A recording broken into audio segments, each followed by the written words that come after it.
खुदावंद में तुहाडी सलामती ते खैरियत का मतलब मैं तुहाडा अपना रफीक आज इस्लाम पेश करद्या होया अर्ज़गुज़ार हाँ कि मेरे इस यूट्यूब चैनल में सबसक्राइब ते शेयर जरूर करना ताकि आने वाली हर वीडियो तुहाडे तक बर वक्त पहुँच सके। तो मैं एक छोटा जिहा क्लिप तुहाडे सामने पेश करन लगा वां। ये दुनिया साडा देश नहीं, ये दुनिया साडा देश नहीं, असीं वासी हाँ आसमानां दे। ये दुनिया साडा देश नहीं, असीं वासी हाँ आसमानां दे। साडा कख विगाड़ नहीं सकदे, साडा कख विगाड़ नहीं सकदे।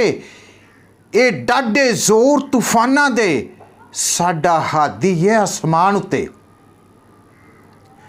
साडा हादी है आसमान उत्ते जिहड़ा रखे भरम बयानां दे। नहीं यसू दे नाम बिना कोई रचदा विच जुबाना दे। हाँ पैरोकार रफीक असीं, हाँ पैरोकार रफीक असीं उस दियां फरमाना दे। उस वादे पक्के कीते ने घर बाप दे असल मकाना दे।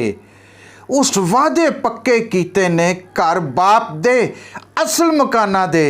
उस वादे पक्के कीते ने घर बाप दे असल मकाना दे।